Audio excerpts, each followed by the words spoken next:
Welcome to Bigfoot and the Bunny. This is a couple's journey into the mysterious, the unknown, and the paranormal. I'm your host, Chris Carr. And I'm your host, Kristen Johnson. Together we are Bigfoot and the Bunny.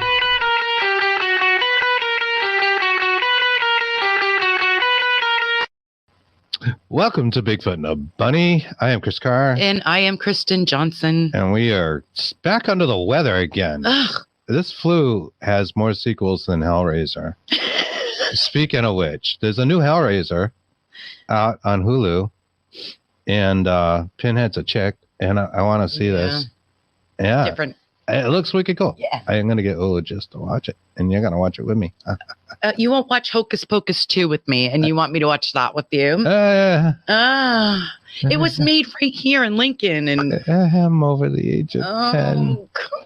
It's so cute. Actually, I was in Walmart, as we say around here, yesterday, and I didn't tell you, there was a guy talking about Hocus Pocus 2, and he was like trying to involve me with his family in the conversation, telling me it wasn't as good as the first one.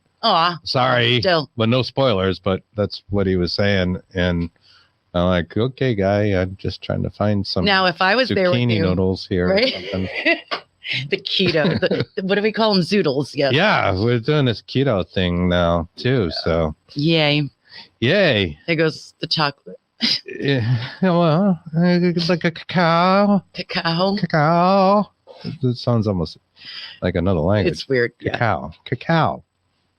You know, cacao, which reminds me of what?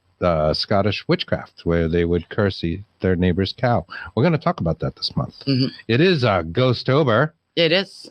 Getting ready for spooky season here. And it's almost Samhain, or as we like to say around here, salmon. Happy salmon. Happy salmon. Not to offend our pagan friends, because we're pagan ourselves. Yeah. Yep, there's a altar in the corner. But anyways, we got a really cool show for you. I did want to bring up something our good friend Reginald. Yes, from a couple of shows ago. Yes, of Led to the Light Productions had joined us on a Dark Horse Paranormal, our Thursday show, for an open spirit box session we were doing with Greg Koss. And we actually were working a little bit with that altar, trying to reach out to some spirits and trying to reach Lizzie, known as Lisbeth, as she liked to be called in the day, Borden. Yep. And we had a little successor, apparently so, when we did so. And he compiled just a quick clip here, and he was doing stuff in his side. He's not here. He was, in his house and asking in a different questions state too. And this was pretty interesting. So I want to play this clip for you that he put together. Thank you again, Reggie. Thanks for doing this. And Reggie. Check out Led to the Light Productions on Facebook. And here's that clip.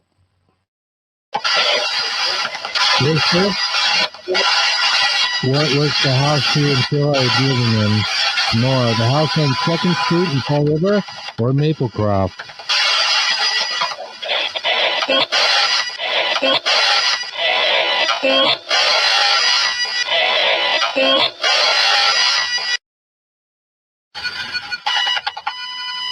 We like to set the record straight.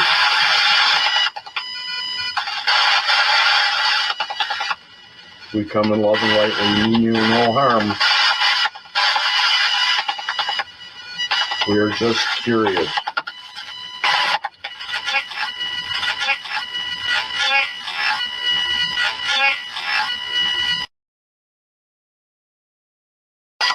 Can you tell us? I know you've been asked this a lot. But who did it? What? Did they say the right?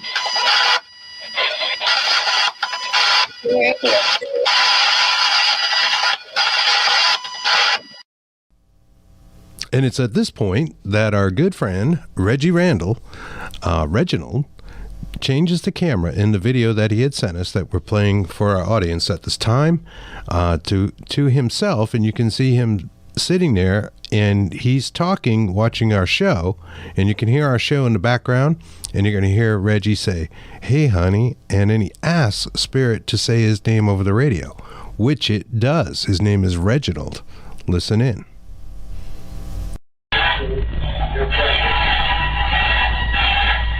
Hey, Can you have Melissa say my name through the top so they can hear it? That'd be awful.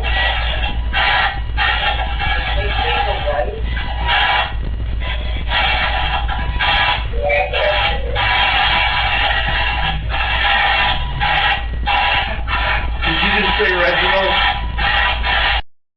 So that was really cool. Yeah, it was really interesting. One thing that's interesting to note is like you can hear, you know, in the mainstream, it definitely sounds like Reginald, Mhm. but like on his own speakers, it sounded even more in his own recorder when he's sitting there and that's his recorder going. He's at home and he's got this set up at home. It sounds even more clear. And that is so wild because it's like she wanted him to know. Yeah. So that was really neat. And that's a pretty neat show all around. It's neato. It's neato. Nifty. And you can find that in the archives of wherever you are watching us. Also, I wanted to give a shout out to the Paranormal UK radio network, who this show will become a podcast on because they came in _1 and we're part of that worldwide in a poll that is on blog.feedspot.com. There's a poll, there's a whole bunch of different shows on there and some pretty big shows. And we came in the more. So, hey, that is an awesome thing. Yes. And I'm happy. Anyways. These guests you're going to laugh your head off. Yeah, we're going to have a good time. So yeah. We got a surprise guest with us. So I wasn't sure if he could make it. And our main guest is Clarissa Vazquez, and a great friend of mine. We authored a book together, and she's actually the person who got started doing this live show stuff. We had a show called Hidden World a few years ago, which probably somebody out there that watches this will remember. I mean, I don't know. And we get this wonderful book here, and I'm going to bring her on. She is also the founder of the Colorado Coalition of Paranormal. Thank you, Chris. CCPI, the Colorado Coalition of Paranormal Investigators. And I apologize, I got the flu, and I just don't know what to do with it. So. But let's bring her right on, and our mystery guest. Hey, Clarissa. What's happening? Hey, Mr. Balzano. Hello, Chris. Welcome. It's Chris Balzano. So why is she the main guest and I'm like the other guy? Because I'm pretty. Wow. Dude. All right. I see how it works. You're over there driving and stuff. The blonde thing. Try to stay on the road, for God's sakes. Don't run over anybody and make more ghosts. Stay safe. I don't need to add you to my haunted highways. I do know, definitely. I've actually probably logged about 1,000 miles since the storm, at least, so I'm good. That's right. Chris, originally from New England, I can handle was myself. living in Florida. Mm-hmm. So, how did you fare in the storm? I know you're having power issues, and So I suffered through the storm, which was probably one of the scariest moments of my life, and it lasted a really long time. So it was the scariest 12 hours of my life. Wow. And then, I hit the road. My girlfriend lives in the haunted Ocala, so I took off from one scary place to another scary place.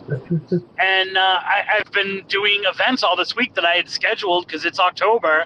So I just drove back, picked up my kids, and we were on a world tour this week. And now I'm on my way back to the haunted Ocala for the full moon. oh, nice. Do you find it especially spooky on the full moon? Ghost I lights, find it spook especially lights, things of that nature.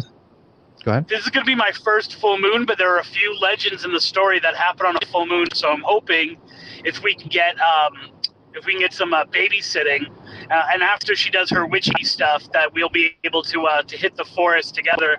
A few specific legends that take place in the full moon. So let's hope it's spooky. That sounds spooky. Nice. So she does witchy stuff. Well, you're in good company here. Mm-hmm. I know. I'm talking to the right people. Yes, You're you definitely are. talking to the right people. So, no, that is really cool. Go ahead. Although on our last episode, she said Sam Hain. So there you go. I don't know if that gets her. I don't know if that gets her kicked out or what, or maybe she just For was shame. too polite to correct me. It's fine. We all pronounce. That's all right. I always called it Sam Hain for the longest time, but that was like due to Glenn Danzig's like other band, Sam Hain. And I don't know if they really go by Samhain. I've never heard anybody say Danzig sings for Samhain.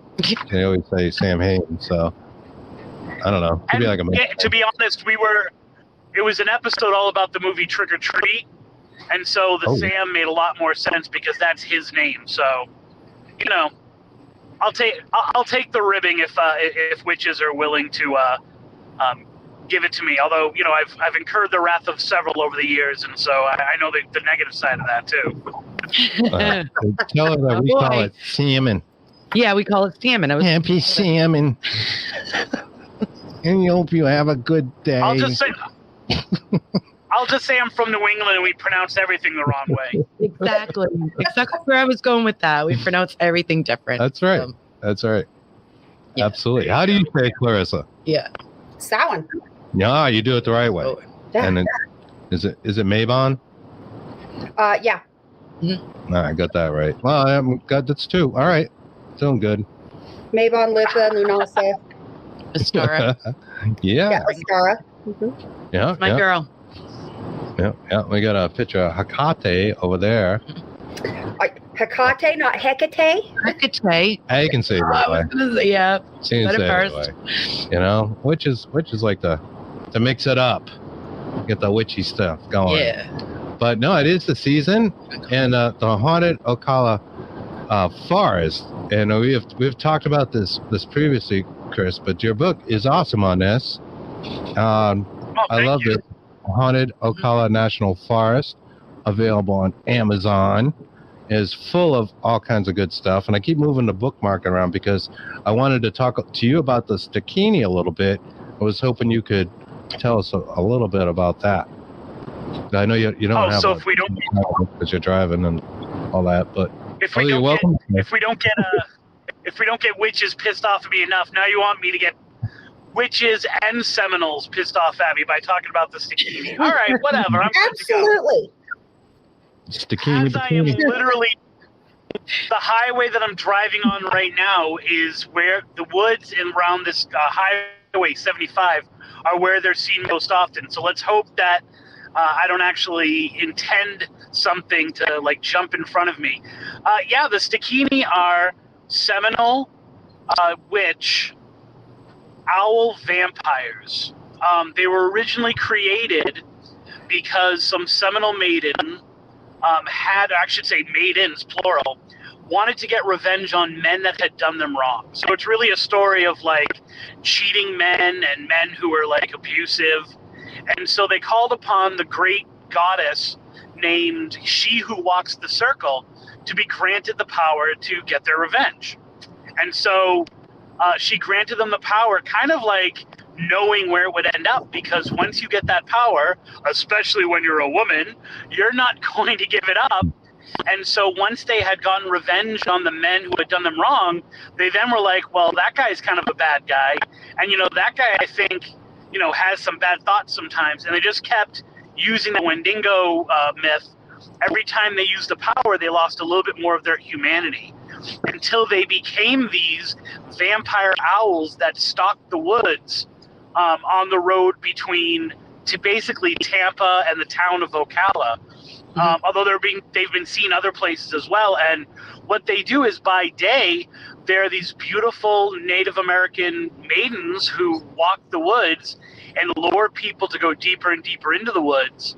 And then by night, they are these horrific kind of human owl hybrids that will suck their blood and then rip their intestines out so that they can boil them and make a soup. And enough people have kind of been seduced by this that there's actually said to be an entire coven of these witches somewhere in the woods where I am driving right now. Oh boy. Damn. Hey. And don't piss off a woman. I mean, you may be facing this. And I've got a picture of an artist rendition of the Stikini up there, and you can more or less see the wings, the legs, and the owl head. And it's not a pretty picture. Owls are pretty fierce to begin with. Yeah, they are.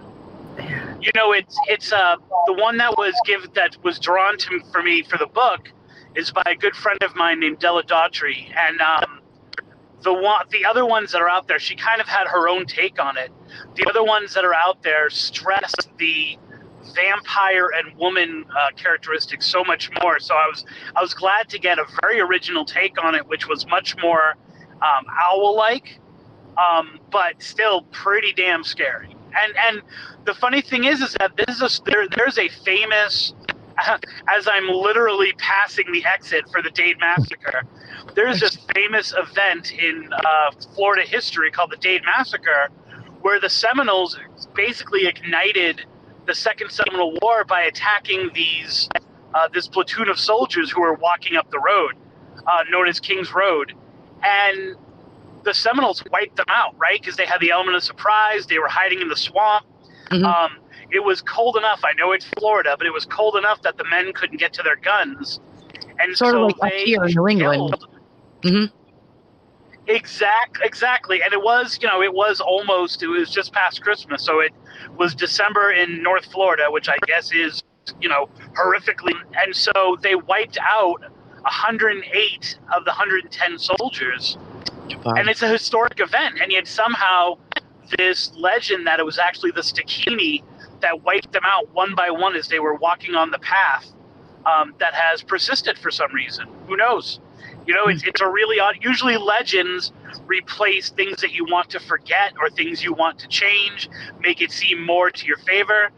This is a Seminole victory, and yet this legend, this myth of these vampire witches coming out of the woods and snatching the men and luring them during the day has persisted.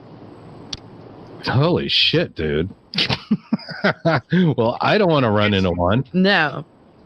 I know It's that. just the kind of screwy thing that doesn't make sense. That's part of like what makes the Ocala the Ocala. Yeah, the Ocala does seem spooky, and I've read the book, and I was like really surprised at how many stories and legends surround it. I mean, it is pretty large. It's not a little park or anything. It's big, but still, there's About 600 square miles, and what I've been stressing as I've been doing this global tour and all these small towns around the Ocala is that there's what I call the shadow of the Ocala. So you take a place like even Daytona, which everyone knows, right? So my mom lives, yeah. Daytona is not near the forest, but the weirdness of it seems to stretch out into these small towns that are even 20, 30 miles outside of the edge of the forest. The little fingers keep, kind of dipping their way into all these places, especially given the cult activity there. And Oh, is Sorry, what I we're call going a the little bit. he's coming back. you don't know where things are in the Ocala at any given time. For goodness sake. Are you with me? Losing you a little bit, Chris. Hello.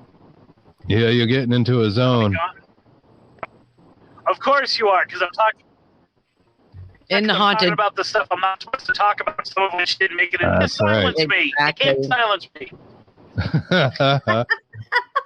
They'll keep you repressed. I want to believe, but the truth can't get out there. And there's some comments out in the audience. I'm going to give a quick shout out.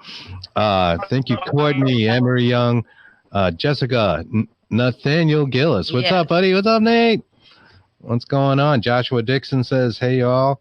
Ruby has been in transition all day at this point. I'm praying she passes, and our thoughts are with you, Joshua. We are hoping for the best for Ruby. I did see a post out there. And, yeah, you guys are awesome. So how you doing, Chris? Are we losing you, buddy? I think we're gonna lose Chris. So it's okay. I know Chris is traveling. He's going to a cursed location. I did want to get to that. So if he pops back, we'll talk about that. But Clarissa, how the hell are you? If I was any better, they'd have to put me in a cage. Well, we can't have that. Why not? You can't cage a Clarissa. You can't do that. No. Well, you can't tame a Clarissa. You can You can cage one, but you really can't tame them. Well, all right. Well, that's a thing. All right. Well, cool. And as I said at the front of the show, and probably a lot of people don't know this, that you and I had a show together some years ago, Hidden World. 2 shows. 2. Didn't you co-host Periscope Uncensored for a while? I don't think I did. I think it was on it, but I didn't really co-host it. I thought you co-hosted for a little while, but maybe not. Yeah, it was mostly the Hidden World stuff. But, Well, yeah. Hidden World was definitely what broke you into radio, or, well, the for sure. podcast and internet radio realm, yeah. Yeah. Kind of broke my cherry on that one, as well as writing a book called... Yes, we did. I'm going to let you say it because it's got a big, long title, and I always mess it up. But Debunking Common Paranormal Myths, Exploring Psychosomatic Pareidolia. And I said the phrase that pays, so I'm going to take a drink. There you go. Drink. May we feel better? That's right. We had a running joke about saying the word pareidolia, and that turned into another word. Yeah. And we were just talking about that. It Well, did. because on Hidden World one night, the book had just come out. So this was in 2018. The book had just come out, and we were doing Hidden World. And so, we were obviously plugging the book. And so you and our wonderful producer at the time, I don't remember what his last name was. I remember his first name was Daryl. Daryl. Decided that every time I said the word pareidolia, I had to drink. And of course, I was drinking straight tequila, and so I'd say pareidolia, and you'd ring a bell, and I'd take a shot, and by the end of the episode, I was falling over. And I said a bad word on the air too, so it was a good night. Yeah. No, it definitely. We had a lot of fun with that, and the book was fun. And I think if it was not our first interview for the book, and you had set this up, it was the second. I think it would have been the first, though, was like Spooky South Coast. That was our first interview for the book. It was the day after the book launched, and I was in Gettysburg. We had just investigated that mansion in Massachusetts the night before, because I was on that big road trip. Mm-hmm. And you and I had investigated that mansion. S.K. Pierce. Yes, the S.K. Pierce mansion. We had investigated that together the night before, and the book had just launched, and so we did Spooky South Coast together the following night, and I was in Gettysburg that night. Yeah, and I was a friggin' nervous wreck because I didn't know what to do. Of course. Thank you for that, because he did the same exact thing to me. Those of you who don't know, Spooky South Coast is like this huge show, especially if you're from New England. Everybody knows Tim around here, and especially Chris, because they've worked together. In fact, together over there, and it was like a big to-do. And I was like, oh my God. And oddly enough, when we had the opportunity, we went on the Midnight FM show together, and Kirsten was a nervous wreck. So I got to pass that along. He did, and he's like, well, Clarissa did this to me. And I'm like, I'm not you, and I'm not Clarissa, and I'm not going on. Right? I got so nervous, I'd be hitting my beers too much and start asking them questions. You with permission, though. I'm like, hey, they want to talk to us about this book. Do you want to do this with me? And you went, hell yeah. Oh, yeah. I mean, I wanted to. I said, hell no. But it was, I can't tell you, it wasn't chicken shit. But He said he was really nervous. I was wicked nervous. He was really nervous, and we were both so sleep deprived. Oh, yeah, right, because we had investigation. Because we were up all night the night before. Oh, it was. That must not have been. We were so sleep deprived. My only saving grace was the fact that I was able to sleep while we drove from Massachusetts to Pennsylvania. So while we drove to Gettysburg, I was able to sleep in the car. That was my only saving grace. My only saving grace was alcohol. Good Lord. I was like, yeah. Okay. Yeah, those will be great. Yeah. That was a lot of fun. That was 2018. That was the fall of 2018, August, I think. August or September. I don't recall the month, but it was August or September of 2018. We had just put out Debunking Common Paranormal Myths, Exploring Psychosomatic Pareidolia. And the purpose behind the book was you and I had a phone conversation where you in particular, but I had the same feelings, we're so frustrated by the vast number of people putting out crappy, what they consider to be evidence of paranormal activity. Sorry. That's right. And people, especially new people, get into it, because they're so invested. They want everything to be a ghost. They're so hungry for it. Yeah. And you can just drive yourself nuts reviewing data, and that never goes away. I mean, the more you listen to your 80 hours of recordings, the more you're going to start to hear stuff that isn't there. Exactly. We've got to take a break. You got to take breaks and that kind of stuff. And there's just all sorts of triggers in the book. It looks into those triggers, the visual triggers and the electronic triggers. And I kind of try to give you a baseline of like, it's not everything's a ghost, buddy. Right. Put the, recorder down and put your EMF meter over there. It's not. It might be somebody's stomach. You don't know. In the book, we gave 3 real world examples of that's Philip of similar experiences, and I think my favorite one is Santa Claus. Yeah. It's like a little kid on Christmas Eve. They want so badly to encounter Santa Claus that every noise they hear, oh my God, was that the reindeer? Oh my God, is that Santa? And so, they smell, they catch a whiff of, the neighbor's fireplace, and they're like, oh my God, is that Santa? Is he smoking his pipe? Or, did he come down the chimney? And, those kids, they're in that zone, and they want so badly to encounter Santa Claus that everyday noises that they probably subconsciously hear every night. Right. Exactly. Paying attention to them, and and they're attributing them to being evidence of Santa Claus. And I hate using the word evidence. We don't like it either. Yeah, evidence is something that you can prove in court. As a paranormal researcher of almost 30 years, I prefer to use the term data. I collect data. I don't collect evidence. Evidence is something you can prove in court. I collect data. And so I totally agree with you. Yes, and, most definitely. And feel the same. And that's what the word we always every use. time I hear that, and it's awful because I know, we. Philip Wyatt of Georgia Paranormal says, all orbs are spirits, LOL. Oh, Philip. Don't even start with the red dots, red circles. Yeah. Great guy, and he's been on here before. And he's wonderful. He's there on our Pun Network. Yeah. No, he's not. Oh, yeah, he is. He is. That's right. Yeah. Ghost. Yeah, no, yeah. 101. What is going on with you tonight? Ghost Dad 101. We're still sick. Sorry. Sick. That's what's going on with me. Can't think straight. I don't even know what day it is. So, in fact, I think one of the chapters in our Pareidolia book, Chris, is the Great Orb Debate. Yes. Yeah, we tackled the orbs. Obs. Ordinary random bits of stuff. Yeah. It's really funny because in ufology, like orbs is a good word, where in the paranormal it's a bad word. But they're kind of talking about different things, It's more like ghost lights, or what we would call, they were calling spook lights on Greg's show last night. Tai-Pai Wonkas. Tai-Pai Wonkas. Balzano's still listening. For Mr. Balzano. Mr. Balzano. That's right. The little lights the Puckwudgies make. Yeah. Hey, there he is. Speaking of Mr. Balzano. That's more like the ufology orbs. Hello. I'm not sure I'm not sure what we're seeing, but what I was seeing, I'm afraid to ask.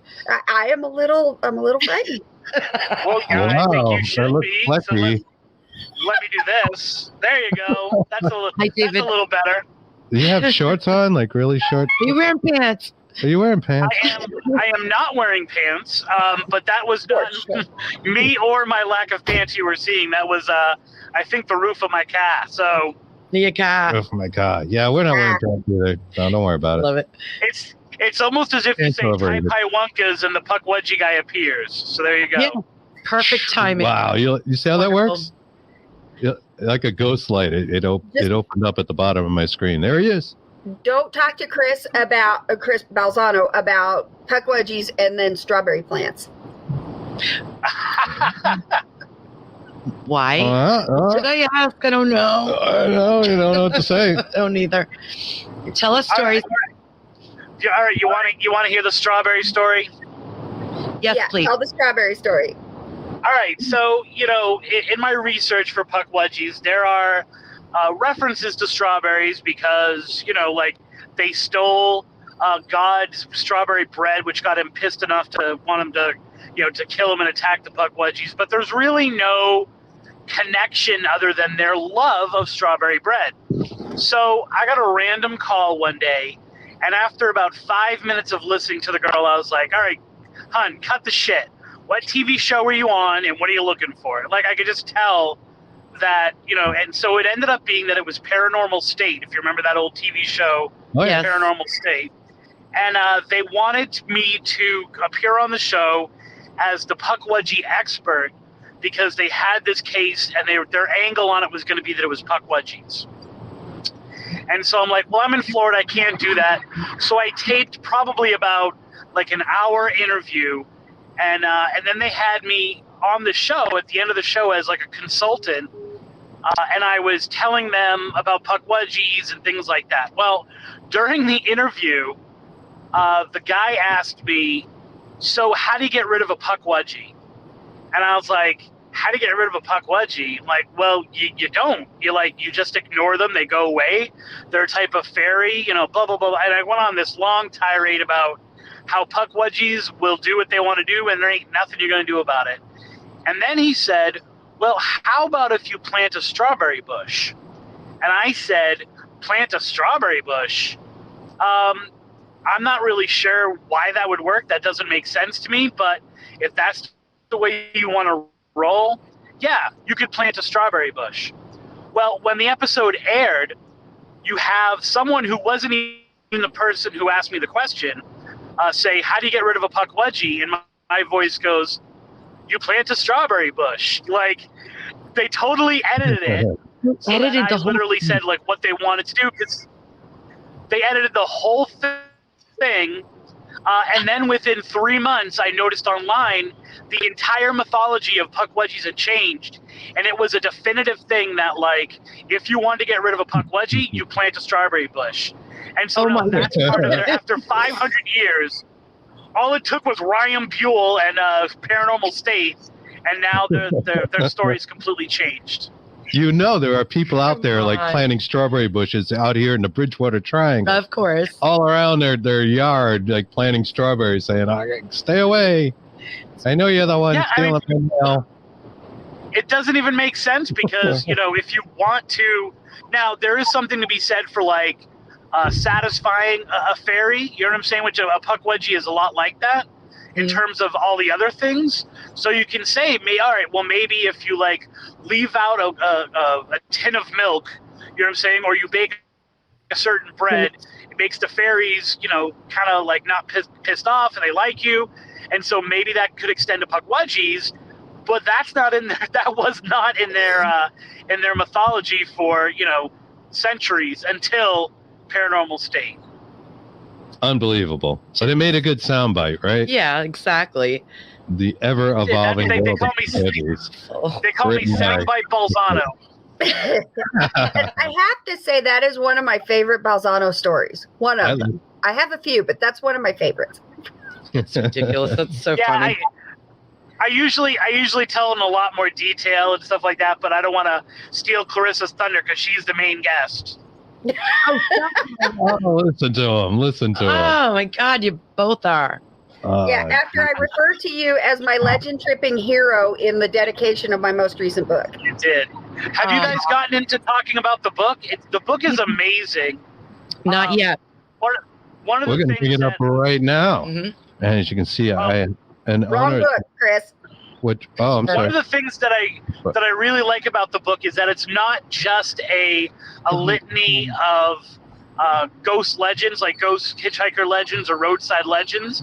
There's actually a lot of it has to do with the methodology that Clarissa and her group uses. So it's like an owner's manual of how to like track legends and do research, in addition to being a really good, you know, case by case look at some of these creepy stories. It's one of the things that Clarissa has like strived to do as long as I've known her, is actually be like very transparent about how she does things. And it was actually, some of it were my favorite parts of the book, because I was like, oh wow, yeah, like people need this. Like if you're just going out there and ghost hunting or investigating, and you kind of are using the tech to guide you, this was using the intellect to guide you. And so I really enjoyed both sides of that. Right. I will never forget, several years ago, Chris, you posted a kind of a rant on Facebook going, I don't understand why all of these ghost hunters and paranormal researchers, why they always wear black. We don't think about that. And so I commented, I'm like, the reason that I have my team wear black is to, eliminate reflective surfaces. And, and I actually laid it out and explained it. And you went, well, I never thought of that. Wow, I conceded someone else's point. That's so not like me. Yeah, I know. It's funny because I was going to do, and I still plan to, do a review of the book and post it. And the first line of it is, if you don't know who Clarissa Vazquez is, then you're probably just some guy watching TV shows, going around hunting ghosts with a black shirt on. That's hilarious that's the thing you remember me for, because I was going to be using that as like a, if you don't know what her name is, and for those people, obviously people who are fans of the show know her, right? But like people in the paranormal, if they don't know your name, they're doing it the wrong way, because you've been doing it longer than just about anyone else because you're wicked old. But also doing it the right way. Like, it's a pseudoscience, right? So right. Like the way people say they're using the scientific method is not the scientific method, but the attention to the methodology that Clarissa uses needs to be mimicked and echoed by other groups. That's wonderfully said. Yeah, well, it's well put about, Thank except you. the wicked old part. Except for that part. Yeah, the wicked old. What did I do to you? Oh my God. That's awesome. And of course, the book is called Phantom Hitchhiker Project in America's Haunted Roadways.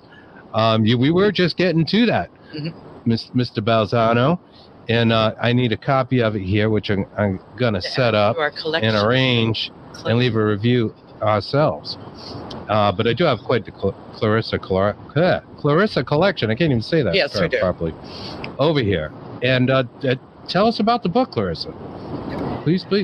So in 2010, CCPI set out to conduct what we called the Phantom Hitchhiker Project.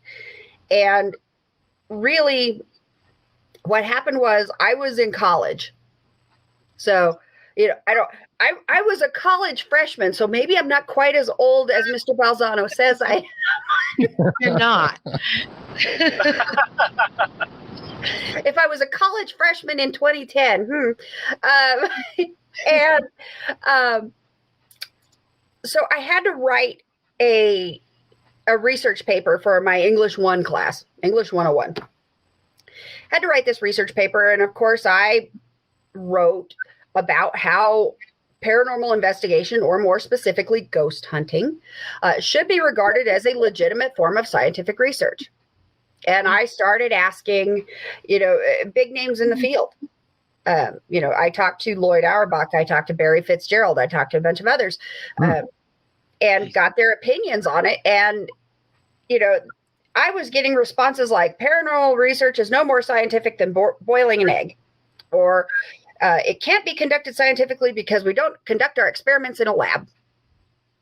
And the whole thing about the lab, I threw it right out the window, because the way I look at it, we operate the same way as paleontologists, zoologists, biologists, archaeologists. We conduct our research, we collect our data out in the field and take it back to the lab for analysis. And so what if the lab is, your kitchen table or your office or my bed? Right. We collect our data out in the field. And that's one thing you guys, I know both Mr. Balzano and Mr. Carr have heard me say over and over and over again, I don't believe in using the term evidence when it comes to paranormal research. I believe in using the term data. Evidence is something you can prove in court. Data is something you collect for compilation or even scientific purposes. So, absolutely. get off the rabbit trail here. And so I wrote this paper, and in the process of writing this paper, I developed what we now know as the Phantom Hitchhiker Project. And we would we spent 10 years on this project. Wow. Yeah, that's a long time to make it. I remember you mentioned this a long time ago. Of course, locally here we have the red-headed hitchhiker of Route 44 in Rehoboth. Yep. But the stories are they're not the country just local. They're kind of everywhere, right? Yeah. They are everywhere. They're all around the world, but the book really focuses on the U.S. And I know both Chris and Chris know for a fact that every time I go to Massachusetts, I try to visit Route 44 between Rehoboth and Seekonk, and I stand under the Route 44 sign with my thumb in the air because up until about a year ago, I was a redhead. That's right. I'm blonde now. But, you know, they keep telling me blondes have more fun. I'm still tired as hell. But I would stand under the Route 44 sign with my thumb in the air and post it to Facebook and be like, hey, red-headed hitchhiker. That's right. It's quite a haunted stretch of road. Yeah, it really is. You got some very haunted cemeteries in that area. So what we did was we developed this research project to see if locations that had a vehicle accident that resulted in at least one human fatality also resulted in geographic psychic trauma on the area and phantom hitchhikers. So we're trying to find out if these places are haunted. So we didn't come up with it, and I call the project a successful failure. And here's the thing, we did not get a lot of data indicating that these locations are haunted and that there's phantom hitchhikers associated with these locations. But what we did do was prove that with the right conditions and the right parameters and the right controls and variables, it can be conducted scientifically. You have to have everything mapped out. You have to have everything lined out. You have to have your hypothesis, your proposed outcomes, your controls, your variables, and you cannot deviate from your project. And so we proved that it can be done scientifically. Ghost hunting can be done scientifically. About the scientific method, like you are trying to get this to real terms, reproducible terms, right? Things of that nature, in the field that's really hard to do. It really is.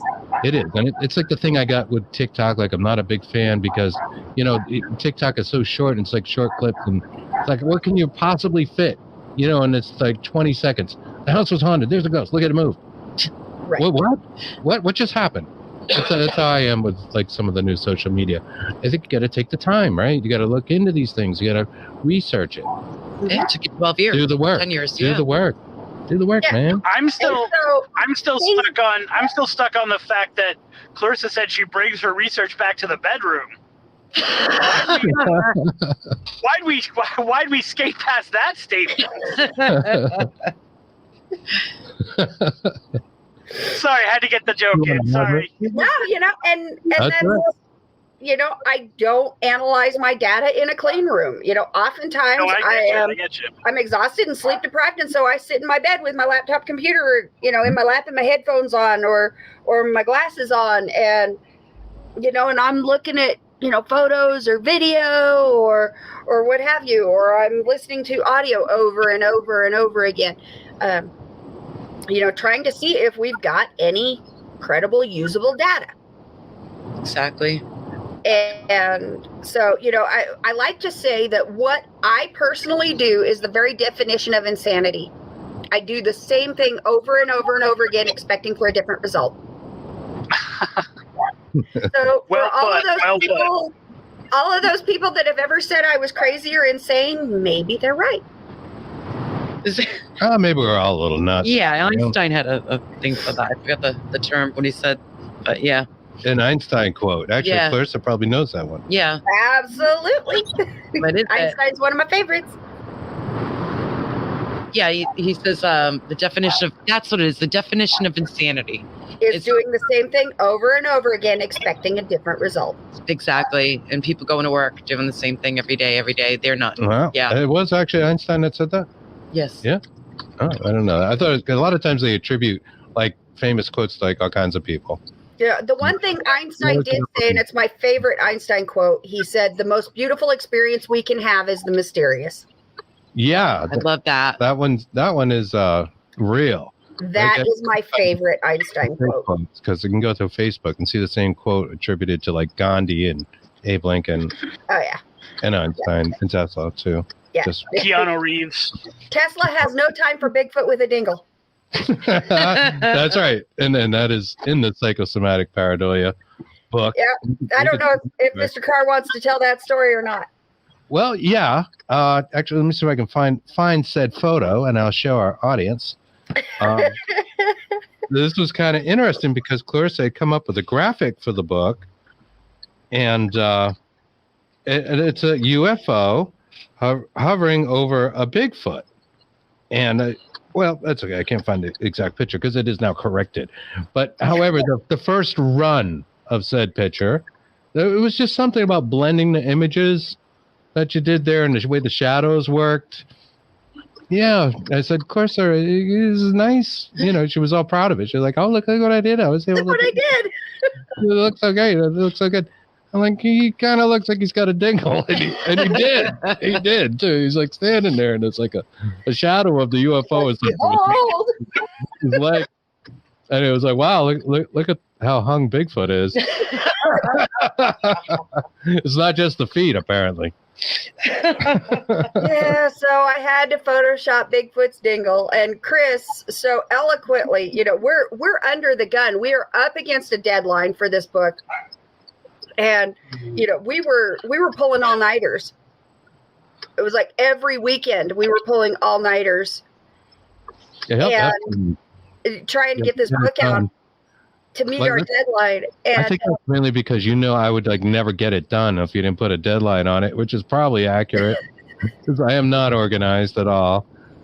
And I'm just coming out here from Joshua. It says I saw a cryptid-looking kangaroo-like creature jump in front of my car in Fort Island, trailing Crystal River. I think that's the Chris is out in that direction. Ran into the mangroves and almost hit it New Year's Eve. It says if it wanted me to see it. Sorry, off topic. Well, No, it's okay. that's all right. We'll allow it, Joshua. Do you think sometimes these entities like try to get your attention, like that sort of way, go out of their way to do it? Bless you. In the cryptozoological world. Anyway. you guys are the ones with the colds and the flu, and I'm the one over here sneezing. Excuse me. And I got a mute button. You think I'd use it? Yeah, I use mine. Or mine? yeah. That's how I. Yeah, I just saw her sneezing on mute, so it's like, bless you. Yes. Thank you. Absolutely. Yeah. So yeah, Bigfoot's got a dingle. What? Yeah, so Bigfoot temporarily had a dingle. I had to Photoshop it out so that we could use the image, you know, in the book. And that's in the Pareidolia book. That's not in the Phantom Hitchhiker book. That's right. That's right. And we still talk about one of the things we talked about in there was the Yanni Laurel thing. And listen, Are we still on that? I thought that was that was so last year. It was so like 6 years ago. That's all right. You know what? 2018. When we talk about old things, I go back to a book I had. It just seems like a million years ago. It's what kind of got me started with the paranormal side of things. I was into like, you know, occult and different things, but then I came across this book called Picture Yourself Ghost Hunting, written by some old dude. Yeah, some old dude. There you go. We got you back. Hey, wait, I know that book. That's not one that I helped with. I helped with Picture Yourself Capturing Ghosts on Film, I think.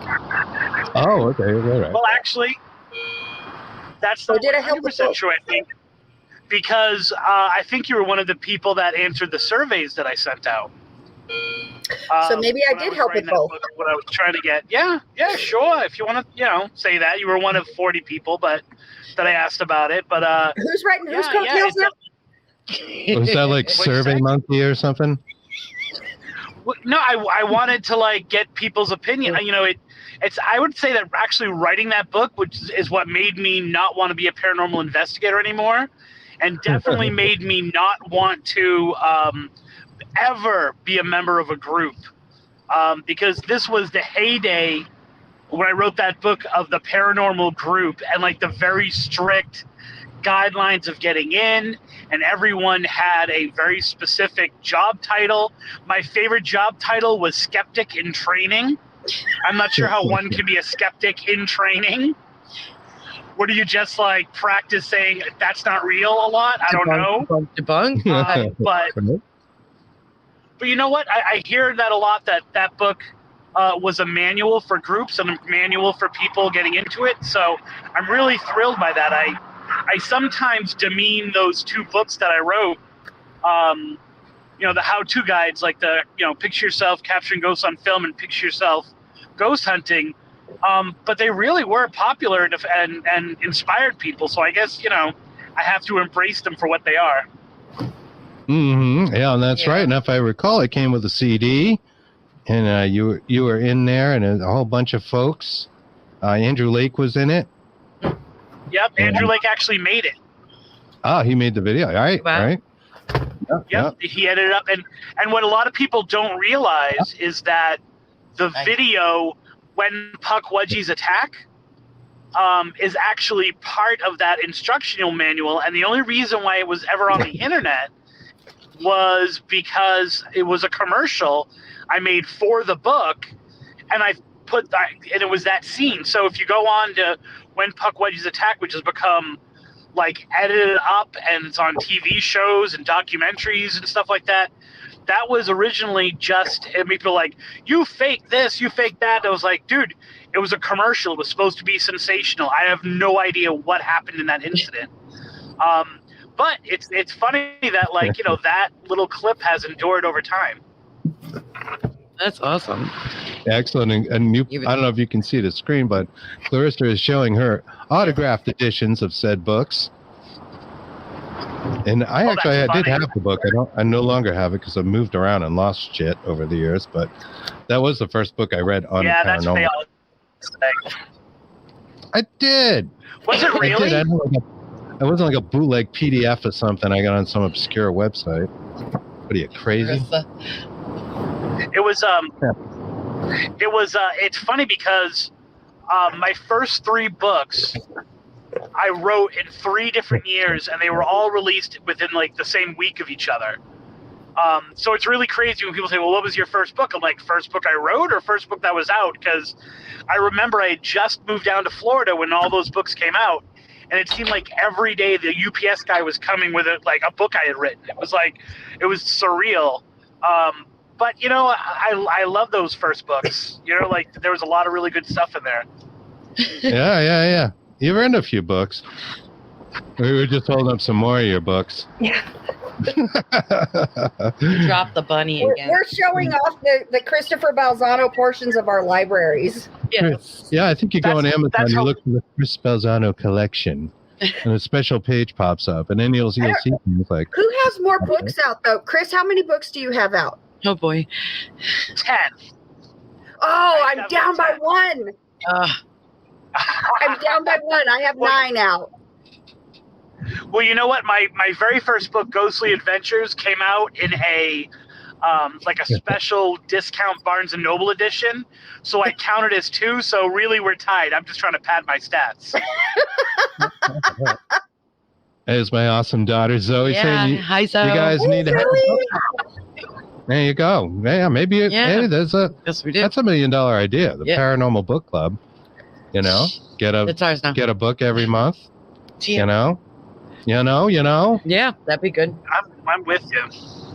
Why not? Yeah. I was talking about doing, as part of Tripping on Legends, these kind of like haunted books, like episodes just based on that, because we've now brought out books to the field, especially like kids books, for like child ghosts, and reading to them and seeing if we can get responses. And then of course, in Haunted Objects, I have the story. You were talking about Lizzie Borden before. I have the story of the Lizzie Borden dropping book, where the kids were asking someone to read all the time. and the book would literally drop off the shelf, and there's a really cool story attached to it. And so doing this, like, this whole thing of like haunted books throughout the ages, and like, you know, the little stories about them. So Clarissa, if you want to take that, you can up me on my numbers.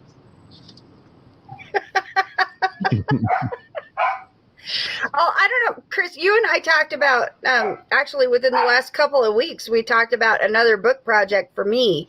I'm not 100% sure I'm going to take it on, you know, because I've done, you know, Phantom Trains and Haunted Rails of the U.S., which I think Mr. Carr has a copy of. You do? Yep, he does. He's going to hold it up here in just a second. Yep, there we go. And then I just did the Phantom Hitchhiker project in America's Haunted Roadways. And so I messaged you a couple weeks ago going, what should I do next? You know, and you went, well, how about bridges? So I don't know if I'm going to do bridges next. I'm still thinking about it. You know, a lot of the locations that I did in both Phantom Trains and Phantom Hitchhiker would roll over into Phantom Bridges. And so, I mean, that would be easy work for me. All I have to do is, you know, just copy, paste, and reword a little bit. You know, I wouldn't have to do near as much research, but, you know, I'm still not 100% sold on the idea. I don't know. Convince me. Okay, so the book that I'm here's my pitch to Clarissa. The book that I'm working on right now is called Whistling Past the Cemetery, and it's not a collection of cemetery ghost stories, right? Because that's too easy. Right. Instead, what it is a collection. It's a collection of stories where you have to go to the cemetery, sometimes at a very specific time. You have to do a very specific ritual. You have to essentially legend trip and do something that makes the ghost come out and talk to you, or knock back, or appear, or whisper in your ear, or something like that. And so what I was suggesting to you, which I think if I'd never get around to it would be a really good thing, is like Whistling Past a Bridge, where it's not necessarily just haunted bridges, but it's something where you do have to do something specific, right? So, you know, the difference would be stressing redheaded hitchhiker, right? Like stressing the details of the redheaded hitchhiker versus the angle of that story, which is actually a fairly modern element to it, being that you go to the exact town line and you flash your lights and he appears. That's a new part of the legend. And by new, I mean like only like 10, 15 years. I've never heard that aspect.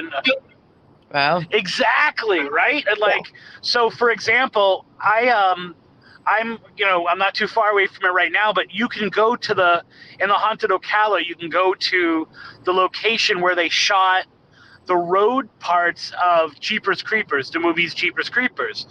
And there's these creepy black-eyed kids that appear there. And there's this like, you know, dark man with a hat, which is very similar to the Jeepers Creepers guy.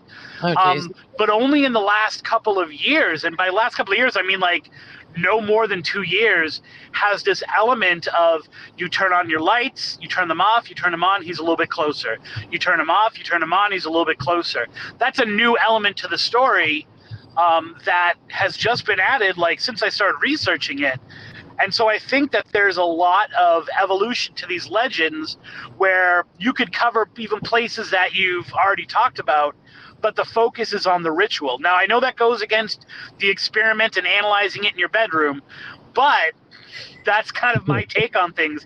And I would love to see your analysis of those kinds of locations, and then like how they have changed, and like, you know, why they changed. You know, so I think maybe instead of doing bridges, maybe that's what I need to do is, instead of doing just haunted bridges, maybe I should do like a Phantom Metamorphosis book and do, you know, like these haunted legends, and, you know, talk about how they have morphed and evolved over the years from, you know, simple lore or the historic event that spawned the legend, you know, to, you know, now you have to, you know, drive down Route 44 and turn your radio dial to a specific FM or AM station and flash your lights at the line and stuff like that.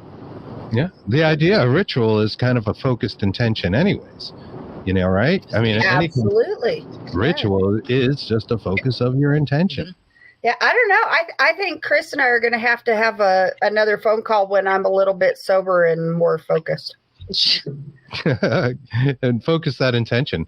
I immediately thought about Marmaduke Girl Yes. and Spider Gates. Yeah, that's what I said. Or I love Spider Gates. Spider Gates haunted fuck. Yeah, except I for have a those shirt. mosquitoes. You're absolutely right. Yes. Yeah, I actually had a shirt made for her. We had so many experiences there. It's like one of our favorite places. In fact, we go there at least annually. We do. It's our annual pilgrimage. That is our pilgrimage. Only time I was ever at Spider Gates Cemetery, there in Worcester, Mass, was in 2015, I think, maybe 14, and we had applied 3 different types of bug spray, and we were just eaten alive by the mosquitoes at Spider Gates. They can be vicious. Yeah. In the sun. It's a reservoir and it's standing water and it's all really that bad. stuff. It was horrible. It was ritual just to, beautiful. It was beautiful and it was historic. And we lost Balzano.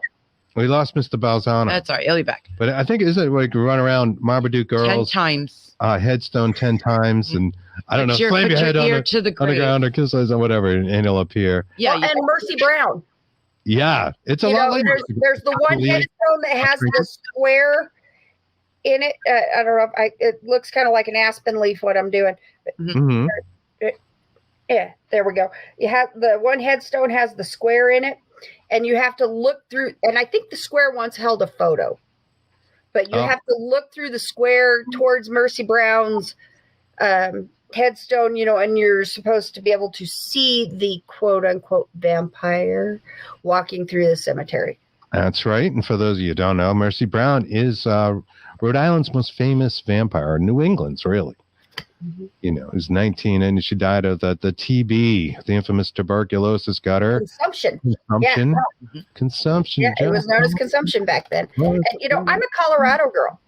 Born and raised in Colorado. I've always considered New England to be my second home. I used to go out there 3 or 4 times a year. I haven't been back since 2019. No, I was there last year. Yeah, no. I was there last year. We all had dinner when I drove through on my massive road trip. I used to go 3 or 4 times a year, but Mercy Brown holds it holds a place in my heart. Even though there's really nothing to the legend, she died in the winter, so they had to put her in the storage shed, which is just a great big earthen mound with a door. They had to put her in storage until the ground was thawed enough for them to actually bury her. By the time they got to her, she had started to decompose, and there was a little bit of blood coming out of her nose and her mouth, and so they attributed that to vampirism. That's right. So they cut out, and her brother went to Colorado. That's Edwin. Right. Yes. Edwin. Yeah, her brother was suffering from consumption, and so they burned her heart and fed it to him. Right. And and it didn't save him. Nope. But he went to Colorado for a while to get over that consumption. Because if you get the mountain air, could save you. Here's the thing. The part of Colorado where I live near Glenwood Springs. And Glenwood Springs is known for its hot springs. We've got sulfur hot springs that are full of sulfur and lithium and all kinds of natural minerals that bubble up from the earth.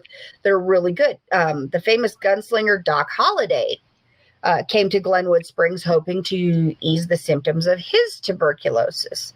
And what they didn't know about tuberculosis at the time is that altitude is not good for you if you've got lung problems. Breathing problems, yes. Yeah. And so, Chris, that I've got some serious lung issues, and I've actually moved down in altitude by about 1,000 feet. I used to live in a town called Rifle, and I don't anymore. I've actually moved down in altitude. And so, people would flock to these medicinal hot springs, trying to relieve the symptoms of tuberculosis and consumption and, and whatever. And it didn't work because their symptoms were too far gone, or they went too high up in altitude, and the air's really thin up here. It is. Yeah. It is. So, yep. Yeah. That's You're- right. you're There right were a on. lot of places that like that too. They were kind of like almost like asylums, and they would be very open air. They'd be up in the mountains, and you thought, oh, that's gonna fix it, but they were just making things worse. Right. Well, Yes. you have a copy of my book, Ghost Hunting in Colorado, Theories for Worldwide Investigators. It's the one that Mr. Balzano wrote the foreword for. That's right. Yep. And in that book, I talk about a hotel called the Hotel Colorado. In fact, right there on the cover, the first photo in that cover, and I designed the cover, and I did it to kind of look like postcards. Did a good job. I like that. And so the first photo in that stack of postcards is the Hotel Colorado. And the Hotel Colorado was originally built by Walter Devereaux to cater to the elite. And people would flock to Glenwood Springs to soak in the hot springs and the vapors. You talk about the vapors. They would breathe in the vapors. We have vapor caves up there. It's better than glue. I am going to go to Colorado and do some whippets. I don't know why I just said that with a Scottish accent, but it did. Tis the season. It is. Well, Okay. and, I've got my cats running around, and all of my cats have Celtic names. So, except for Lobo, but he was here before I got here. Anyway, the Hotel Colorado, which is very haunted. It was one of those high-end elite resort spas where people would come to alleviate their tuberculosis symptoms, and the most expensive rooms would rent for like $12 a night, which 100 years ago, that was a lot of money. That was a lot of dough. Most That's definitely. right. You could get more than a loaf of bread. Yeah. Keto bread. Keto bread. A lot more than a loaf of keto bread for $12. Don't get And if you wanted a private bathroom with that, you paid that $12. Mm-hmm. But the Glenwood Springs Hot Springs Pool, which is ironically, Chris, you'll appreciate this, shaped like a coffin. The pool itself is shaped like a coffin. Is right across the street from the Hotel Colorado. Wow. And so people go and they soak in the hot springs pool, that 90-degree water, which is just, it's absolutely luxurious and decadent, even in the middle of winter. Oh, it sounds wonderful. I wanna think I was go. just having a conversation about that with our friend Greg Koss, who's playing cards right now and didn't watch the show. Oh, Live. you are in so much trouble, He's in Greg so much Cost. trouble. No, Shame on I was talking to him Exactly. like an hour ago, and he's like, I got Yeah, the we cards. were. I'm wicked sorry. I'll watch you later. But he was actually just He's telling me wicked sorry, but he's going to catch this on an archive and not catch it live. And it's a lot funnier if you catch it live. we are kidding, Greg. He'll take me Yeah, he seriously. will. Like, No, we're only Oh. I'm kidding. not kidding. But Excuse me. But no, that's super interesting. Yeah. One of the other things, besides, all this literary stuff, literary goddess, That's me. I wanted to bring up with you was a project that I saw on your website, which I do Oh, want to yes. promote. So let me bring that up. Let me click the buttons over here. Oh, clicking the wrong buttons. God damn it. There it is. God damn it. There it is. Share screen present. Language, Mr. Carr. I know. All well, right. it's better than the P word. Okay. Right. Okay, so while he's doing that, I will tell the story about the P word. So Chris and I used to co-host a show a few years ago called Hidden World. Forgive me, I've had a couple of glasses of wine since we started the show. We allow that here. Yeah, it's fine. Right. And we had just released the book, Debunking Common Paranormal Myths, Exploring Psychosomatic Pareidolia. You can still say that so we know you're, kidding. My God. you're in good shape. And so Chris and our producer at the time on Hidden World, which was on LMN Radio Network. Did I get that right? Okay. They decided that every time I said the word pareidolia, because I was trying to promote the book, every time I said the word pareidolia, I needed to take a drink. And I was drinking tequila that night. And so I was drinking straight tequila, and somehow the subject came up about me drinking straight tequila. And I said, well, I don't drink my tequila. I'm not a kitty cat. And Chris says, you're a kitty cat. And I said, well, Daryl won't let me say on the air. Right. See, I refrained this time. Thank I you. refrained this time. I did not say the P word on the air. Needless to say, by the end of the show, I was falling over because I said pareidolia a lot. Apparently, that was a habit of mine that they were trying to bring to my attention. Yeah. Do you know there are cops in certain states that actually carry this book with them? Oops, wow, we lost our thing. There we are. Carry this book with them, and they make the drivers recite the title of the book to see how much they No, you're fucking. They just read the cover of that. Debunking common paranormal myths, exploring psychosomatic pareidolia. Say it backwards. Yeah. And then This is why I did not mean to swear on your show. That's But yeah, okay. you You can That's right. swear. You can swear. we swear. We say Yeah. F-bomb. We F this, F that. I try to stick to FCC regulations because I don't know where it's going to be rebroadcast or It's all internet. you know that, and it just makes me look and sound way more professional if I wear my glasses and don't have a potty mouth. I said that to Chris earlier. I'm like, her glasses are cute. He's like, look at her. What'd you say? She's looking all looking schmott, I said. Yeah. Looking That's schmott. Zenny. Yeah. Zenny, $6 on Zenny. My on. IQ goes up like 3 points as soon as I put on these horn rims over here. Yeah, mine too. But it's not saying. Maybe 20. I don't know. Maybe it drops. Oh, hey, you've got my website up there. Well, one of my Yeah. websites. That's right. And You've I got have one of my websites up there. Yes, that Well, is the website for the Colorado Coalition of Paranormal Investigators, bingo. which is www.coloparanormal.com. Exactly. Took the words right out of my mouth. And if you go to this page about Clarissa's paranormal team, which, I love this. Colorado Coalition of Paranormal Investigators serving Western Colorado and Eastern Utah since 2004. Yes. That's right. This is not a fly-by-night operation, folks. If you go to this page, besides all this wonderful other information, you'll see a research button. And if you click that research button, it brings up two things: the Phantom Hitchhiker project, and you'll see some of the research that went into your latest book, and as well as a project called Project Ley Lines. And I found this fascinating because We ley both lines do.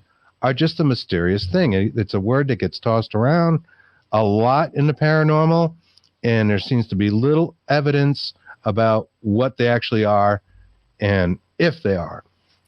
So the one thing I want to point out real quick, Chris, is in the research tab, you're not going to see a lot of material right there. You're going to see the Phantom Hitchhiker project and you're going to see Project Ley Lines. And that's because when we adopt a project, we devote to that project. So CCPI has been around since 2004. I've obviously been doing this a lot longer than that. But my research organization, my paranormal research organization, has been around since 2004.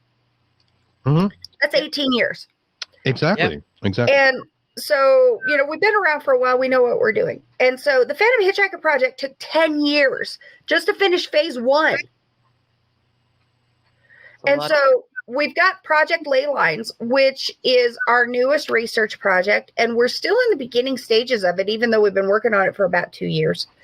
We're still in the beginning stages of it. And one thing that we discovered is that the majority of our cases, our investigation requests, come from a specific geological area in Colorado.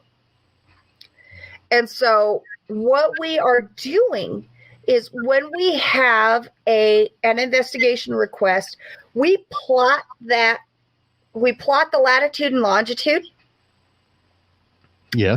To see if that location coordinates with known ley lines. And so really the objective of the experiment is to discern whether or not locations where we encounter credible data, notice I didn't say evidence, I said data.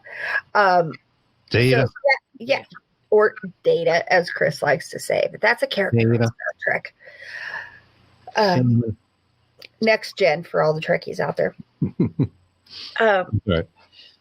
Is trying to see if the investigation requests that result in credible data coincide with a known ley line. And ley lines are invisible underground magnetic lines that have been mapped. Pardon me, 1 second.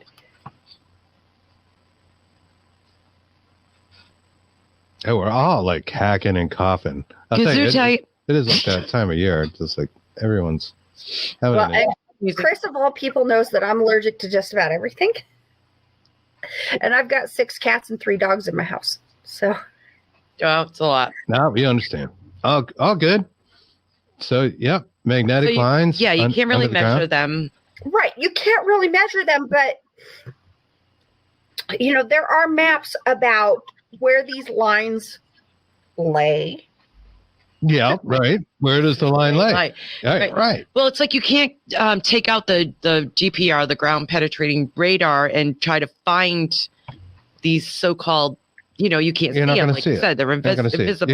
You can see the You can measure, right, with the magnetic where the, pole and force and everything. right forces are. I know, like I think our government does that for us, right? That they map out like, Don't even get areas started. of high magnetism, but these lines. Where are you finding the line information, Clarissa? So what we are doing, okay, yeah, I'm unmuted. So what we're doing is we're looking at maps of known ley lines. We're not trying to discern if there are new ley lines. We're looking at maps of known ley lines. And the USGS has a pretty good resource for that. Dude, you are making me so jealous sucking on that vape. I haven't had a cigarette for 34 months. Great job. I knew that was going to bother her. Oh, sorry. It's all good. As long as I don't smell it, I'm good. I'm just sitting here drinking my water, so Sorry. I can fight back. Well, okay, so touche, Mr. Carr.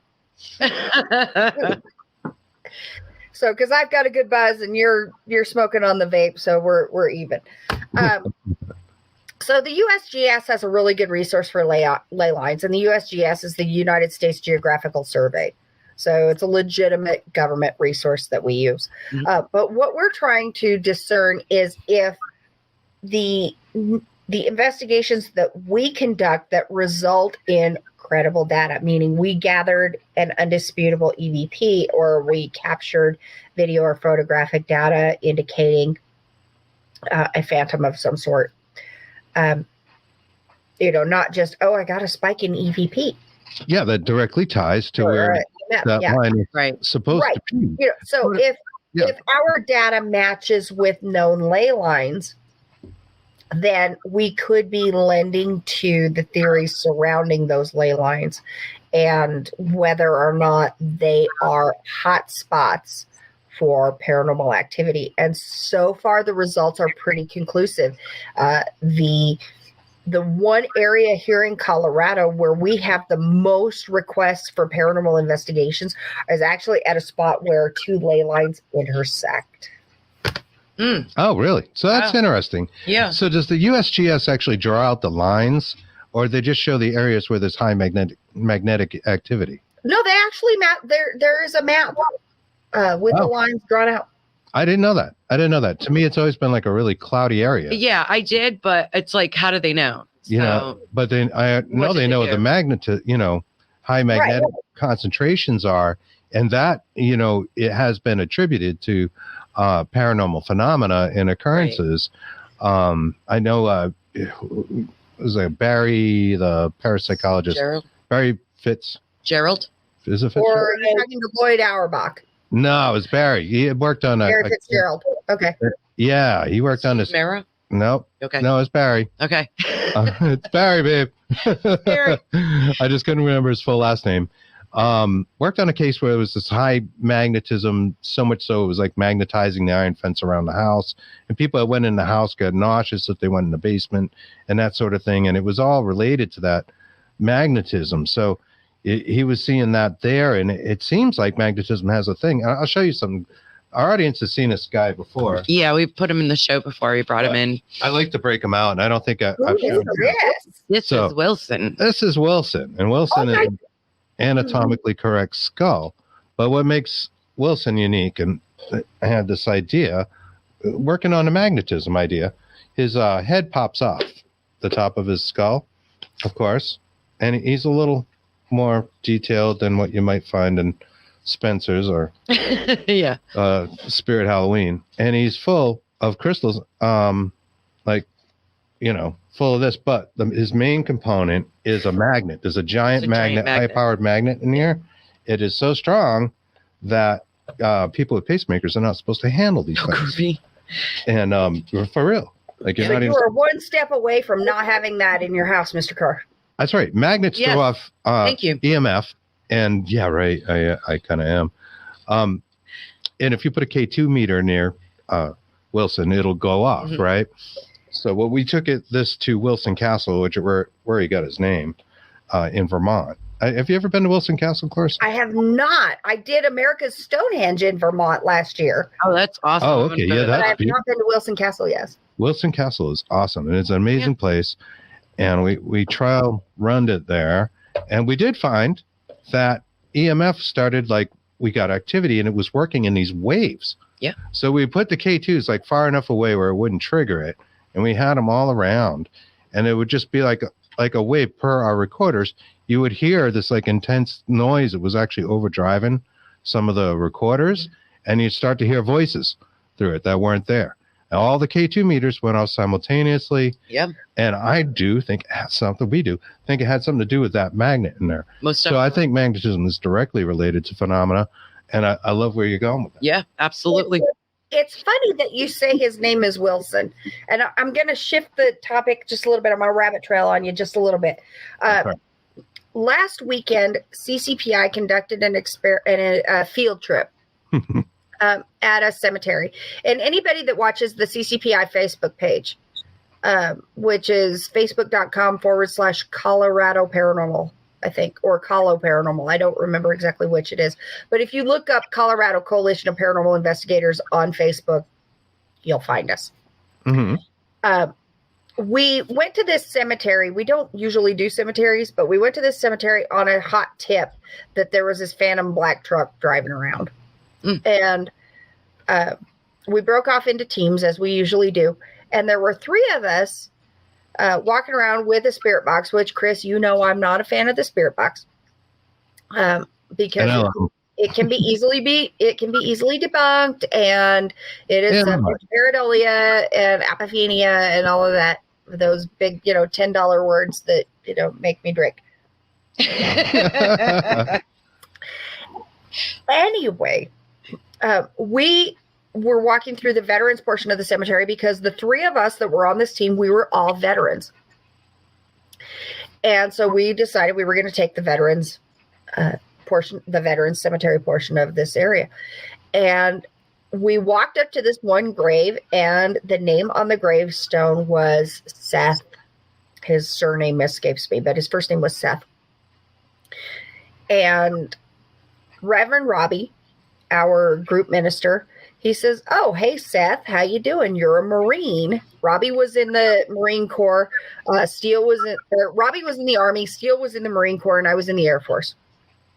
So, we had everything except the Navy and the Coast Guard covered with our group. But Robbie says, "Hey, Seth, you were in the Marine Corps. Steele was in the Marine Corps too." And the spirit box said, "Seth." So, of course, we stop and we start talking to Seth. And I would ask questions and nothing would happen. And Reverend Robbie would ask questions and nothing would happen. But Steele, the Marine, would ask questions and we would start getting direct responses. And he would say, "Hey, Seth, who's the best poker player?" And the response that we got was Wilson.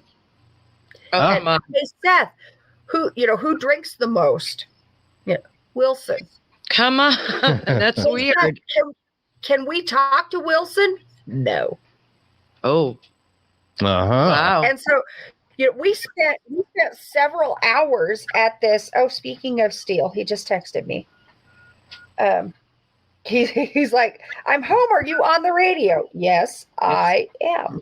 Hey, Mike O'Dwyer from Manchester, England. Hello. Hi, Mike. And thank you for the compliment.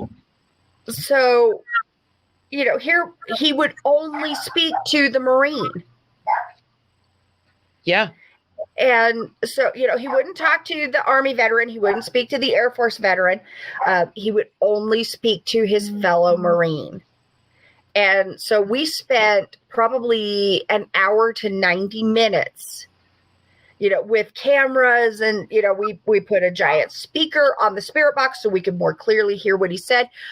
We went live on Facebook with this, because I will occasionally, if we're getting some really good quality data, I will break the rules and break out the cell phone so that we can go live on Facebook if we're getting something really exciting. And I apologize that the dogs are barking in the background. Steele is home.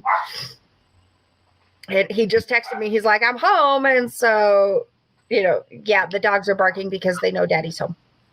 That's all right. I'm glad you identified them as dogs and not chupacabras. No, these are, I don't know if you would exactly call them dogs. They're more like, yappy footballs. There's one Chihuahua and 2 Chihuahuas, and they all belong to Steele. The 6 cats are all mine, but the 3, little yappy footballs are his. That's basically chupacabras there, but yeah, okay. Yeah. I don't know about chupacabras. Those are way more ferocious than what we've got living in our house. That crap all over the floor. So this, he's like, let me know when you go to commercial so the dogs don't interrupt. I texted him, too late. No worries. No worries. It's fine. We're going to be wrapping up anyway. Yeah. Somebody just commented. I didn't catch who they were because I don't have my glasses on, but they said that they're not a fan of the spirit box. Yes, that's Joshua Dixon, because they're so vague. One minute you hear Madonna, the next is supposed ghost. I laughed at that. And you're right. I am of the same opinion. Oh, I totally agree. The thing is, we've had experiences where you just could not deny it, and you're not getting. If it keeps repeating itself every 2 seconds with different and very clear words, and it kind of falls into and like I said, the one thing that everybody agreed that's what it said. You know what I mean? If you play it back and everybody thinks, okay, that is the phrase that was said. Right. Then you're kind of talking about a good spirit box session, as long as it is a Madonna, right? Yeah. Or whoever's on the radio anymore, because I have no idea. She's voguing. Yeah, Vogue. And, and break out the Macarena too. Definitely legitimacy to it. In fact, I feel like it's giving spirit like a painter's palette to be able to enunciate those words. I've heard things in the environment that have contributed to phrases, and whether it's bird noises, and all of a sudden you listen to the whole thing as a whole. We both have. Yeah. Where the bird has actually said something. Yes. And Chris, you will appreciate this. I just scored this at an auction last weekend. Yes, that. Oh, yeah. We wanted to talk about that. Yes. I just scored this at an auction last weekend. It's a cassette recorder, an old school cassette recorder, a microphone. And it came with 2 blank cassettes. Awesome. Like $14. Oh, that's really good. Yeah. Awesome. That's analog, and it's great to use because this is really data right there. Absolutely. Are you throwing pans around too? Is that what's the noise? No, actually, the microphone hit remember the witchy glass that I showed you earlier? The microphone hit it. Yes. So, witchy glass. Yes. I do. Yes. What the reason why you would want to have like a cassette recorder, an analog recording, right, would be because of the hiss, right? You elaborate? Yeah, the white noise. And you and I wrote about that in our book. I think we touched on white noise versus digital a little bit, and the advantages and disadvantages of both. And so, I scored this, this analog tape recorder, which reminds me of when I first got started almost 30 years ago. God, can you believe I've been doing this that long? Almost 30 years. Yes. So here's the one that I came back to you in your post and said, oh yeah, we just got one, but I haven't got a chance to try run it. Oh, come on. There you go. Yep. Right. And I got the same. This is the box from the one I just bought. As many cassettes as back then. But this guy, this is actually a new one made to look old, and it'll rip the whatever cassette you put in it and what you record to MP3 right in it. which is pretty neat. So like the tech is like, there's a little bit of tech in it. It's actually a new one, but it's made to be old. But I got it for exactly that reason. In fact, we had this conversation with a friend of ours and longtime paranormal investigator, Joe Rioni. Do you know Joe? I've heard the name. Haven't had the pleasure. He's from Massachusetts, and we talked to him not too long ago, and we were talking about that Panasonic recorder. We might have talked about this in the book. Yes. The DR, it's not the DR5, that's the Tascam. The DR50? DR50, I think maybe that's it. Yeah. Anyways, it's this little digital recorder from like the 90s that sounds like crap, basically. It puts a lot of hiss in it. It was a cheap recorder in its day, but they're highly sought out by the paranormal community because it's thought that that hiss is just like, lets go stuff, gives them free reign, like giving them a dictionary or something. And he has a really funny story about how he obtained his. Yes. And he hated it. He had gone to like a lecture, and this person had one, and they had these wicked good EVPs. In fact, they used some of them in that movie White Noise. It was a consultant for White Noise. And he had one, and he thought this was the greatest thing. So he went to all these lengths, like searching the country, trying to find this recorder. He finally gets the thing. Guy mails it to him from Florida. And it's a big, long story, and it's funny. But he gets it, and he starts using it, and he friggin' hates it. He's like, this thing sucks. It's a piece of shit. He even like posted something, like he wrote an article on a webpage back in the day. Yeah. I think I read that article. And, maybe used it as why I put what I did in the book. And now he loves it. But he's come full circle. So he always held on to it. And he's like, well, it's like a savings account or whatever. And he gets like these amazing EVPs with it. But it didn't work for him for like, I don't know, 2 years or something. Oh, that's terrible. Yeah. Yeah, it's a funny story. So you never know. I go after talking to him, I was like, oh, yeah, White Noise, why don't we do that? Why don't we just get like a cassette recorder or something, and see what happens. So that's where that came from. And then I saw you posted about it. Well, and I have a white noise generator that I've tried with my Zoom H4n. And Zoom H4n is the best digital audio recorder I have encountered. Oh yeah, we like the Zoom, we like Tascam. Yeah. The H4n, I like it way better than the H5. I like it better, obviously, than the H1. The H4n, yeah, I like the H4n better than the H2. That's like the best one out of the Zoom product line that I have found is the H4n. And so all of my, who is scratching? Duncan!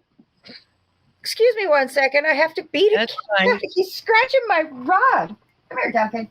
Bad babies. Bad babies. I was just showing you guys, and if you're listening to this, you can't actually see the picture, but you've got a little variety of equipment. And now Clarissa's got her cat. Duncan Jethro. So cute. And his name is Duncan, and he's cute as hell. His name is Duncan Jethro. Hello, Duncan. Is he named after Dunkin' Donuts? No. Well, here's the thing. I give all of the cats good Celtic names, like Seamus, Fergus, Duncan, Anya, Freya. And then Steele gives them redneck middle names. Duncan, honey. Josh is a precious angel. Like Jethro, Leroy, Lisa. Yeah. Yeah, we get it. Yeah. So, but Duncan likes to claw Mommy's really expensive rug. He likes to use it as a scratching post, and so Mommy has to. Do you have furniture, Mom? Oh, yeah. I've had the same couches since I've had my cats, and I will have them probably forever because they How just are King and Poe? Oh, they are well. They are well. They're still lurking about. Good little ghost hunters they are. Yeah. I love those furry little butt heads. That's right. King and Poe, named after authors as well. That's right. Absolutely. And that's, well, Chris, you and I talked about, the decor in my office and everything. And I've kind of got this whole Poe thing going on, with my office. I'm doing like a Gothic Victorian theme. I've got this neat little skull here. It's very, very Poe-esque. Oh, yes. Oh, yeah. Yeah. A little less naughty than that last thing. The other two, you showed us. Yeah, well, I'm not going to show the other two. on here because you've got viewers that don't need to see my spectrophilia sculptures, but and that was when we were doing Hidden World. We were on like a spectrophilia tangent there for a while. It was like Seraphine. every show. Of course you did. Seraphine Hurley. Yes. Seraphine's been on here. Yeah. She's awesome. I didn't know Yeah, Sarah. we love Seraphine. So, no, this has been a lot of fun, Clarissa. And I want to just recap on the new book. It is called Phantom Hitchhiker Project, and I don't want to forget that project word. And America's Haunted Roadways. Let me share it up here on the screen real fast. Let's see. Oh, that is not it. I'm clicking buttons, and I'm not even drinking wine. Uh-oh, our lights went out. What in the Things world? are getting hairy. Ooh. Ooh. Awesome. Yeah, it's getting Funny. all so much more intimate in here. Bow, bow, bow. There we go. Sorry, Zoe. There, yay! That's the Amazon page. That is the Amazon page. And is that the best place to get it, Clarissa? Are you doing any kind So of... you can order unsigned copies through Amazon, and they're $14.99 plus shipping unless you have Prime, and then shipping is free. Or you can go to C. Vazquez Author, which is CVAZQUEZ author.com, and you can order signed copies. Now, all of my books are, if you order through the website, are $12 a piece, or 2 for $20, 3 for $30, 4 for $40. Now, I'm not overly computer literate, so what you have to do is you go to the website and you submit your order, and then I send you an invoice via PayPal or Venmo, depending on which method you select. I send you an invoice, you pay the invoice, I sign the books, and I ship them to you. It's pretty easy. Nice. So, they're certainly cheaper to order through me. Yeah. And So, you can also get copies. You can sticks. also get copies of the book that Chris and I co-authored together, Debunking Common Paranormal Myths, Exploring Psychosomatic Pareidolia, and those copies are signed by both of us. That's right. That's right. So, Yep. yeah. Yes. And I recommend you guys do that Yes, please. and absolutely pick up Phantom Hitchhiker. We'd also like to thank Chris Balzano. Thank you, Chris. You can find his books on Amazon as well. Lots of great stuff. Obviously, we're all like fans of each other, and we love the stuff. So we really appreciate it, and thank you so much, Clarissa, for joining us. Thank you. Stick around. I'm gonna just tidy things up here, and we'll be right with you. Right on. So that is all the time we have for Bigfoot and the Bunny this week. Yes. It's been a lot of fun, and thank you guys for joining us. Joshua, we hope all goes well with Ruby, and that things go for the best there. And it feels so bad. Our hearts go out to you. We know how that feels. Thank you, everybody, for joining. We'll see you guys next Thursday on the Dark Horse Paranormal Podcast. Till then, be safe. Have a great weekend.